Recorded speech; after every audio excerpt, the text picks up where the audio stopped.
What's happening, everybody? Welcome back to Game Day with Trey. Of course, this is your host, Trey, and today we are going to talk about this NBA playoff round 2, Game 7 matchup between the Minnesota Timberwolves and the Denver Nuggets. All right, so this game will be played at 8 p.m. East Coast time. The line did open up over under 198.5, Denver -4. Line has since moved over under 198.5, Denver -5. All right, so let's get into this matchup. What's been going on, man?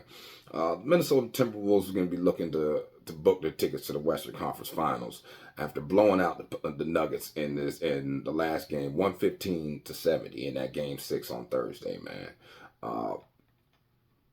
Meanwhile, the Denver Nuggets are trying to really just kick themselves out of and kick themselves back into gear. I'm sorry, because they really just laid down in that last game. I'm gonna be honest with you. They laid down, man.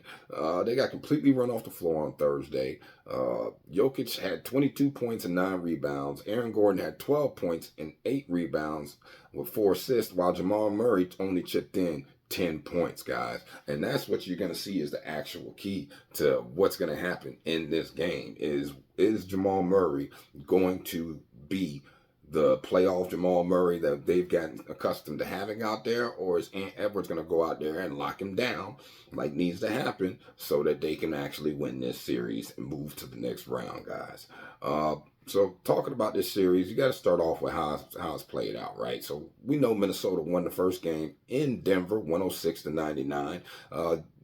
Denver came out in the first quarter, did what they do, was up 25-23. Then the second quarter, it was all defense. Denver still up 19-17. But the third quarter, it was a little bit different. Now, third quarter, Timberwolves went out there and put it on them, scored 33 points and only allowed 27 points. And then in the fourth quarter, they did the same exact thing. They scored 33 more points and only gave up 28 points, man. That's how they won 106-99. It was really that second half. Ant Edwards scored 43 points in that game, and Jokic had 32 points in that game. Minnesota shot 52.4% from the field, whereas Denver only shot 46.7% from the field. Both teams shot good from three. Minnesota shot 40.7% from three, and Denver shot 41.9% from three. Minnesota did turn the ball over more. They turned it over 14 times to Denver's 12, but they out-rebounded them 42-34. Once again, coming down to the rebounds battle, guys. Like I keep telling you guys, whoever you think is going to win the battle in the rebounds, battle in the boards, that's who's going to win these games. Okay, so if you got something and you think somebody's going to go out there and they're going to out-rebound the other team, then you should be betting on that team. Okay, like every time right now in the playoffs. That's how it goes. All right, so in game 2, Minnesota won. They scored the same exact score, another 106 points. But Denver, they didn't even get to 90 this time. It was 106-80 in game 2, man. Ridiculous. Like I didn't even expect that. Not like that. Nobody expected it like that. Okay. Now Minnesota came out and whooped them in the first quarter, 28-20. Whooped them in the second quarter, 33-15. But this is where the tides begin to change. In the third quarter, okay, Denver scored 25 points. Minnesota only scored 21. And in the fourth quarter, Denver scored 20 points and Minnesota scored 24. Now, I know it looks like a crazy, lopsided 26-point win, right? But that 26-point win is really predicated off of the first 2 quarters. Somehow, some way, the tide changed in that third and fourth quarter, guys. All right, and I'm going to tell you why. All right, so Minnesota shot 50% from the field. Denver only shot 34.9% from the field. All right, Minnesota only shot 39.4% from 3. Denver shot a putrid 30% from 3. Denver turned the ball over 19 times.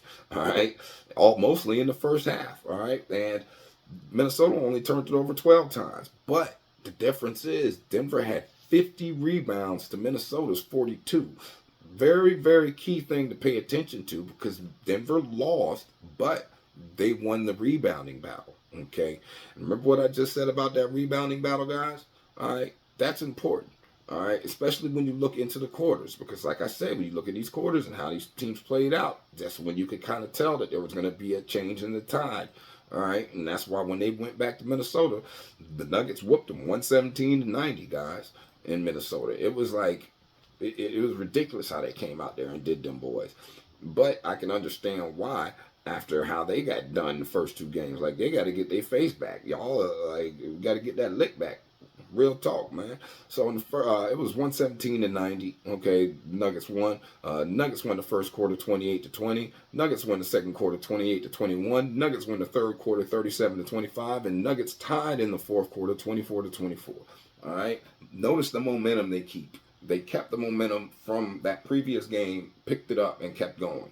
Whereas you could see the Timberwolves were tailing off. All right. Now, what I'm seeing in the Timberwolves numbers right now is that if I was just looking at it and didn't know what the next game was going to be, right, I could see that they would have to come out in that first quarter and really put it on them in order to show dominance. All right, because Edwards only had 19 points in this game. All right, and Nikola Jokic only had 24. But when you dogging people like that, you don't got to do nothing like that, man. The Nuggets scored were 53.8% from the field, whereas Minnesota was 43.7% from the field. Nuggets also shot 48.3% from three, whereas Minnesota didn't show up from three. They only shot 30.3% from three. They turned the ball over 16 times to the Nuggets, only 11 turnovers, and they got out-rebounded 40-32.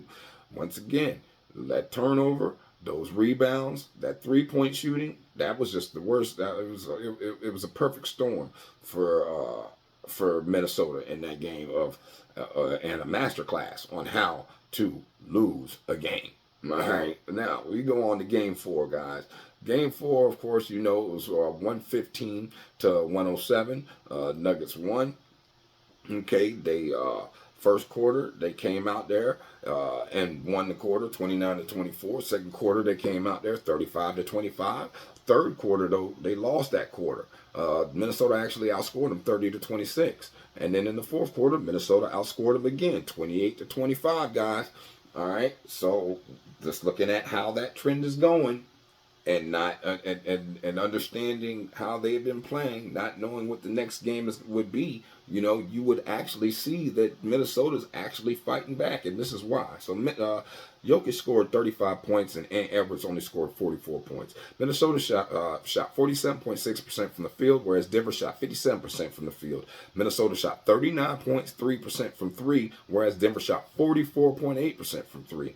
Okay, Minnesota won the turnover battle. They only turned it over 11 times to Denver's 12, and they won the rebounding battle 42-31. Once again, guys, like I said, you pay attention to how these trends are going and how the teams were playing going into the next game, all right, then we would honestly have to expect what we saw in Game 5, all right? Because in Game 5, you got the Nuggets come out here, okay, in Denver, and say, we ain't finna let y'all come up in our house and do us like that, man. We're going to continue the trend as we were going. And that's what they did. Denver came out, won the first quarter 28-26, won the second quarter 22-18, won the third quarter 38-30, and won the fourth quarter 24-23. Just complete dominance throughout the game. That's how they got that 112-97 victory. Karl Anthony Towns led the team with 23 points. Jokic had 40 points. Minnesota shot 48.7% from the field, whereas Denver only shot 55% from the field. Minnesota shot a horrible 30.8% from three. Denver shot 47.4% from three. Minnesota turned the ball over 14 times. The Denver's only 12 turnovers, and Denver out-rebounded Minnesota 38-33, which is a very low rebounding opportunities, if I might say, guys. They were, for somebody shooting 55 and 48.7%, and there was only 38 and 33 rebounds. That means it was a slow slog of a game, yet somehow they put up the numbers because they were efficient. All right, very efficient game, guys. All right, so when we look at game number 6, the last game when they came back to Minnesota, we know Minnesota got to get their lick back, right? So Minnesota came out and dogged them in the first quarter, 31-14. Then dogged them in the second quarter, 28-26. Dogged them in the third quarter, 27-21, and beat the brakes off of them in the fourth quarter, 29-9. Now, was that because they were really just checked out at that point in time, or was Minnesota playing such defense and the team was so locked in that they went out there and put it on the boys like that? Because if you think that they did, and you think that they put that defense on them, guys, and them boys just gave up and mentally checked out because of how large that lead had become after that first quarter and just kept growing. You know what I mean? Uh, yeah, they did check out. But at the end of the day, they knew that they were going back to Denver for this game seven.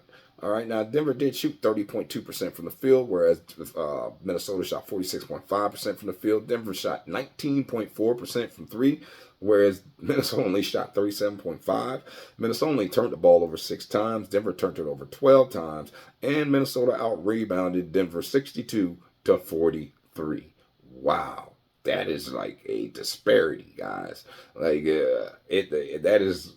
that's one of the largest disparities I've seen this playoff. They got out rebounded by 19 rebounds, guys. 19 rebounds. Like, what are y'all doing out there? Y'all got some tree. I mean, both teams got trees. So I don't know, But at the end of the day, guys, when you start to look at these two teams and you're trying to figure out where they're at, all right. We know the last meeting Minnesota dogged them 115-70. All right, and it's been a real crazy 2 weeks of up and downs. Nuggets in Minnesota. This game seven matchup is going to be one for the books, guys. It's definitely going to be one for the books. All right, you got to remember, and Ant Edwards he did say this. He said they're the defending champs, so it's going to be super tough. All right, they're at home, they're at the crib. Their fans are crazy. It's going to be super loud, but I feel like a competitor. It's one of the best feelings in the world. I'm super pumped for it. I'm happy. I'm super happy. I'm ready to play it. Yeah. I think we all know how Ant has been showing up. So it's not hard to see him with that type of confidence in this game. This is going to be an electric environment, guys. Like, for real, it definitely is. But it's going to be coming down to how Jamal Murray's playing. Remember, he still battled that left calf strain from early in the series. He used the 3 days off to get right, but then suffered a right elbow injury in game 6 that clearly affected his shot. He was 4 for 18 from the field and had 2 turnovers in the 45-point loss, guys. All right, so yeah, is that elbow injury going to hamper his ability out here? So let's look at this injury report, man. All right. Now, of course, Minnesota, Mike Conley's he's questionable, managing right soleus strain. It's unclear if he'll be out there or not for this game 7. I pretty much expect him to be out there. Jamal Murray, he's questionable. Left the last game, like I said, with that elbow injury, and it's unclear if he's going to play. We know he's going to play. All right, it's just how effective is he going to be out there, guys? All right, because in the last 10 times that these teams are matched up on this season, they've matched up 10 times this season, including the playoffs, right? And they're 5-5 straight up. All right, it's 6-4 Minnesota against the spread, and it's 5-5, 5 to the over, 5 to the under. All right, so it's hit or miss with these two teams, man. These two teams really fight it out, and it's definitely been a pleasure to watch these series. I mean, it's definitely a throwback to a time when basketball was still being played, not let's walk down the court and everybody shoot threes. Whatever. I'm not gonna get on a rant on that right now. All right, but anyway, so that 198 over under, this is the lowest over under these teams have had all season long. Okay, like in the last 10 games, you have never seen an over under this low at 198. Guys, that is something that you need to really take heed to. They wouldn't be putting it that low if they didn't feel both these teams are going to come in, lock in on defense, guys. Like, that is definitely something to pay attention to. All right. Now, another thing to understand or pay attention to is how they played situationally. So on the playoffs, Minnesota 7-3 straight up. Denver 7-4 straight up. All right. Now, as a home favorite on the season, Denver is 36-10, and as an away underdog, Minnesota's 11-11. All right. Now, against the spread, as a home favorite, Denver's 22-23-1, whereas as an away underdog, Minnesota's 12-10. Okay. Now on the playoff, Minnesota's been covering a lot of these games. They're 7-3. Okay. Whereas Denver's not covering. They're 5-6, but they do win. Okay. Now, when you look at and they haven't had no crazy large numbers to cover either, guys. So you got to remember that. And then when you look at the over-unders, Minnesota's played 6 overs and 4 unders, whereas Denver's played 4 overs and 7 unders. And I just gotta think that Denver's going to try to lean on their defense in this game in order to win this series. Like that's definitely what they're going to have to do. Now, when you talk about them as home favorites, it's been 19 overs and 27 unders, whereas with Minnesota, it's been away underdogs. They're 13 overs and 9 unders. All right, with equal rest, guys, 31 overs and 22 unders, and 25 overs and 33 unders for Denver, guys. It's like, so you got to understand that Denver's going to control the pace of this game. Mike Malone is going to be doing what he needs to do. The question is, how bad is Chris Finch's knee? Is he going to be able to get out there and kind of try to coach from behind the bench? Because it's going to be important that he is highly involved in what's going on in this game. This is game 7. All right. Mike Malone is no dummy. He is a great coach, guys. All right. You can't have your backup coach coaching in a game 7 and think that you still have an advantage. Now, when you look at stat splits for the last 3 games, Minnesota's averaging 106.3 points per game, and Denver's only averaging 99 points per game. All right. So that right there, their average alone takes you over that 198. So when they put this 198 up here, there's a reason they putting this 198 up here, and I gotta believe them. Like, I'm not somebody who's ever gonna question something insanely low like that. All right, like if it's that low, then that means I gotta go with it, man. And I think I'm gonna rock with the under. Might buy a couple points to put it at 200 or 201, just to be clear and be sure on that one. But let me go ahead and finish telling y'all about this, man. So the Nuggets have won each of their last 7 games against the Timberwolves following a road loss. The Timberwolves have lost 12 of their previous 14 night games at Ball Arena following a home win. The Nuggets have covered the spread in 3 of their last 4 playoff games against the Timberwolves. And the Timberwolves have failed to cover the spread in 3 of their last 4 Western Conference semifinals games. All right. So, we know the Timberwolves are going to be a little short-handed again with Mike Conley being questionable. We know we got to look for Jamal Murray, and with him being questionable, the momentum is with the young Wolves, who had that 45-point win in Game 6. But it's going to be really hard to do that again, man, especially when you just whoop them by 45 points. I don't believe that Denver Nuggets are going to let you come out there and do them like that. Like, nah, it ain't going to be like that. That's why the line is going down.